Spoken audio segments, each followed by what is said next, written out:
മനാഫിനെ പോലെ ചിലരുള്ളതുകൊണ്ടാണ് ഈ ലോകം നിലനിൽക്കുന്നതെന്ന് പറയാം. കാരണം നമ്മുടെ പലരുടെയുമൊക്കെ ജീവിതത്തിൽ ഇങ്ങനെ യാദർച്ഛികമായ ചിലർ വന്നിട്ടുണ്ടാകാം. നമ്മൾ വല്ലാതെ വീർപ്പ് മുട്ടി നിന്ന സമയത്ത് നമ്മൾ കുടുംബക്കാരാലും സുഹൃത്തുക്കളാലുമൊക്കെ ഒറ്റപ്പെട്ട് നമ്മളെടുത്ത ചില തീരുമാനങ്ങളുടെ പേരിൽ വല്ലാതെ നമ്മൾ സമൂഹത്തിൽ നിന്നൊക്കെ ഒറ്റപ്പെട്ട് നിൽക്കുന്ന അവസരങ്ങളിൽ നമ്മളെ ചേർത്തു പിടിച്ച് ആശ്വസിപ്പിച്ച് ഇതാണ് നിൻ്റെ യഥാർത്ഥ മാർഗം എന്ന് പറഞ്ഞ് നമ്മുടെ ജീവിതത്തിൻ്റെ ബന്ധാവിലേക്ക്, ജീവിതത്തിൻ്റെ വിജയ വഴികളിലേക്ക് വീണ്ടും കയറ്റിവിട്ട ഒരുപാട് പേരുണ്ടായിരിക്കാം.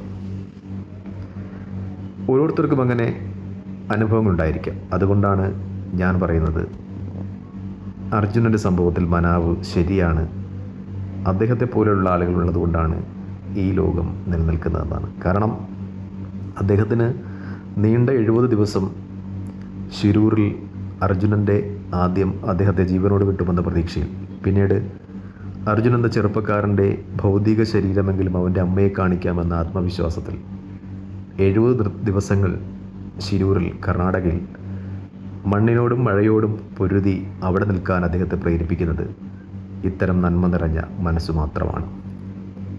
അതുകൊണ്ടാണ് നമ്മൾക്ക് പലരും, അല്പം സ്വാർത്ഥ ചിന്തതയൊക്കെയുള്ള നമ്മളിൽ പലർക്കും അദ്ദേഹം അവിടെ കാണിക്കുന്നത് ചിലപ്പോൾ പ്രഹസനങ്ങളാണ് എന്ന് തോന്നുന്നത്. കാരണം നമുക്കറിയാം, നമ്മുടെ വീട്ടിലൊക്കെ മരണപ്പെട്ടാൽ, നമ്മുടെ അടുത്ത ബന്ധുക്കളൊക്കെ മരണപ്പെട്ടാൽ ആളുകൾ വന്ന് ചോദിക്കുന്നൊരു ചോദ്യമുണ്ട്, മോനെ എത്ര മണിക്ക് അടക്കും? എന്നിട്ടിങ്ങനെ വാച്ചിൽ നോക്കും. കാരണം മയ്യമൊന്ന് അടക്കിയിട്ട് അല്ലെങ്കിൽ ശവമൊന്ന് ദഹിപ്പിച്ചിട്ട് വേണം അവർക്ക് അവരുടേതായ കാര്യങ്ങളിലേക്ക് മടങ്ങിപ്പോകുവാൻ, വൈകിട്ടൊന്ന് ജംഗ്ഷനിൽ പോകാൻ, അല്ലെങ്കിൽ 2 പെഗ്ഗടിച്ച് ഒന്ന് എൻജോയ് ചെയ്യാൻ.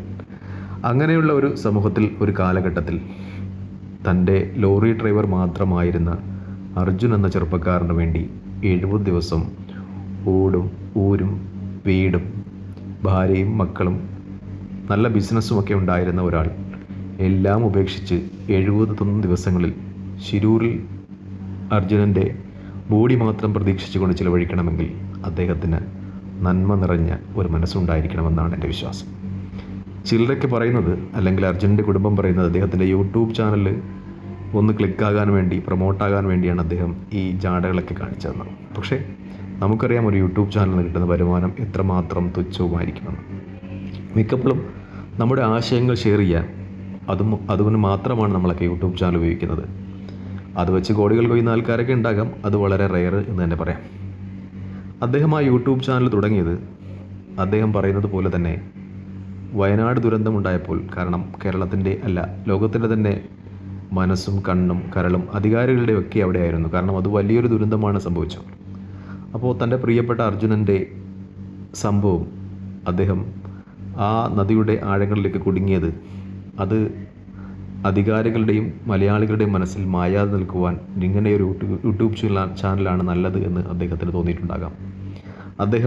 അദ്ദേഹത്തിൻ്റെതായ മാധ്യമ പ്രവർത്തനങ്ങളിലൂടെ അർജുനൻ്റെ കാര്യം ലൈവായി നിർത്തുവാൻ ശ്രമിച്ചിട്ടുണ്ടാകാം. അതായിരിക്കാം ആ യൂട്യൂബ് ചാനലിന് പിന്നിലുള്ള അദ്ദേഹത്തിൻ്റെ ചെയ്തോ വിഹാരം. കാരണം അർജുനൻ്റെ കുടുംബം ഇങ്ങനെ ഒരു യൂട്യൂബ് ചാനൽ മനാഫിനുണ്ട് എന്ന് പറഞ്ഞതിന് ശേഷമാണ് അദ്ദേഹത്തിൻ്റെ യൂട്യൂബ് ചാനൽ ക്ലിക്കാകുന്നത്, 10,000 സബ്സ്ക്രൈബ് ചെയ്യുന്നത് എന്നതാണ് വാസ്തവം.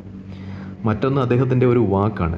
അദ്ദേഹത്തിൻ്റെ ഇൻ്റർവ്യൂകളൊക്കെ ഞാൻ കാണുമ്പോൾ ശ്രദ്ധിക്കാറുള്ളത്, അദ്ദേഹം തനി നാടനായ ഒരു മനുഷ്യനാണ്. അദ്ദേഹത്തിന് വളരെ സർഗാത്മകമായി സംസാരിക്കാൻ അറിയില്ല. അദ്ദേഹം നല്ല ബിസിനസ്സുകാരനാണ്, പൈസ ഉണ്ടാകും, പക്ഷേ അദ്ദേഹത്തിന് സംസാരിക്കാൻ അറിയുന്നില്ല, നിഷ്കളങ്കനാണ്. അദ്ദേഹത്തിൻ്റെ അങ്ങനെയുള്ള ചില വാക്കുകളായിരിക്കാം അർജുനൻ്റെ കുടുംബത്തെ തെറ്റിദ്ധരിപ്പിക്കുന്നതിന് കാരണമായിരിക്കുന്നത് എന്നാണ് എൻ്റെ വിശ്വാസം. കാരണം 70 ദിവസങ്ങൾ അർജുനൻ്റെ ബോഡി കണ്ടുപിടിക്കുവാൻ തന്നോടൊപ്പം ചിലവഴിച്ച ചില ആളുകളെ അദ്ദേഹം നല്ലൊരു ഹോട്ടലിൽ കൊണ്ടുപോയി ഫുഡ് വാങ്ങിച്ചു കൊടുക്കുന്നുണ്ട്.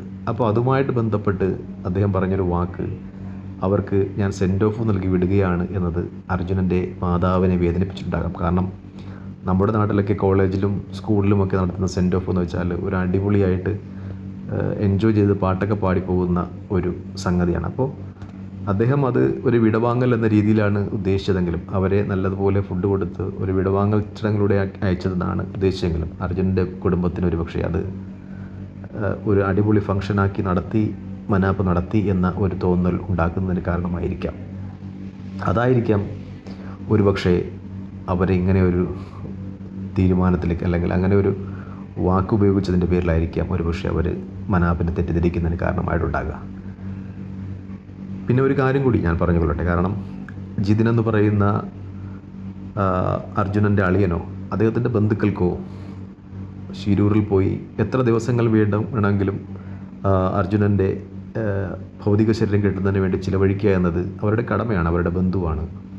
പക്ഷേ മനാഫിന് അത്രത്തോളം ബാധ്യതകളൊന്നും അർജുനുമായിട്ടില്ല. തൻ്റെ ലോറിയുടെ ഒരു ഡ്രൈവർ എന്ന രീതിയിൽ 1-2 ദിവസമൊക്കെ അവിടെ സ്പെൻഡ് ചെയ്തിട്ട് മടങ്ങിപ്പോകാമായിരുന്നു എന്നതാണ് വാസ്തവം. പക്ഷേ അയാളത് ചെയ്തില്ല. അയാളുടെ 70 ദിവസവും നിന്നു. അപ്പോൾ അവർ തമ്മിലുള്ള ബന്ധത്തിൻ്റെ ഒരു ആത്മാർത്ഥത, ദൃഢത നമുക്ക് മനസ്സിലാകാം. ബന്ധങ്ങളുടെ ആത്മാർത്ഥതയിലും ദൃഢതയിലും വിശ്വസിക്കുന്നവരൊക്കെ മിക്കപ്പോഴും പരാജയമാണ്. എങ്കിലും അദ്ദേഹം ആ ബന്ധത്തോട് കാണിച്ച ദൃഢതയ്ക്ക് നമുക്കൊരു കൂപ്പുകൈ കൊടുക്കുന്നതായിരിക്കും നല്ലത് എന്നാണ് എൻ്റെ വിശ്വാസം. മനാഫിൻ്റെ ആ നല്ല മനസ്സിന് മുമ്പിൽ മലയാളി കൂപ്പുകൈയോടെ നിൽക്കേണ്ടതുണ്ട്. മറ്റൊന്ന്, എന്നെ ഏറ്റവും സന്തോഷിപ്പിച്ചത് ഇതിൽ മലയാളികൾ മതം തിരിഞ്ഞ് തല്ലിയില്ല എന്നുള്ളതാണ്. കമൻറ്റുകളൊക്കെ വരുന്നത് മനാഫിനെ സപ്പോർട്ട് ചെയ്തിട്ടാണ്. അദ്ദേഹത്തിൻ്റെ മതം അർജുൻ്റെ മതത്തിൽ നിന്ന് വ്യത്യസ്തമായിട്ടും മതത്തിൻ്റെ പേരിൽ തമ്മിൽ തല്ലിപ്പിക്കാൻ ശ്രമിക്കുന്ന ഒരുപാട് ഘടകങ്ങൾ കേരളത്തിൽ ഇപ്പോൾ പ്രവർത്തിക്കുന്നുണ്ടെങ്കിലും ഇതിൽ നമ്മൾ മലയാളികൾ ഒന്നിച്ചായിരുന്നു. എല്ലാവരും മനാഫിനെ സപ്പോർട്ട് ചെയ്തു. പക്ഷേ ഞാനിപ്പോഴും പറയുന്നത് അർജുനൻ്റെ കുടുംബത്തെ ആരും സൈബർ അറ്റാക്ക് ചെയ്യരുതാണ്. കാരണം അവർക്ക് അവരുടേതായ ഒരു ട്രോമയിലായിരിക്കാം അതുകൊണ്ട് സംഭവിച്ചു പോകുന്ന ചില കാര്യങ്ങളാണ്. നമ്മൾ മലയാളികൾ ഒരിക്കൽ കൂടി ഒന്നിച്ചു നിൽക്കുകയാണ് മനാഫിൻ്റെ കാര്യത്തിൽ എന്ന് പറയാം. കാരണം ഞാൻ പ്രവാസിയായിരുന്നപ്പോൾ ഈ ഐക്യം കണ്ടതാണ്. വയനാട് ദുരന്തത്തിൻ്റെ സമയത്ത്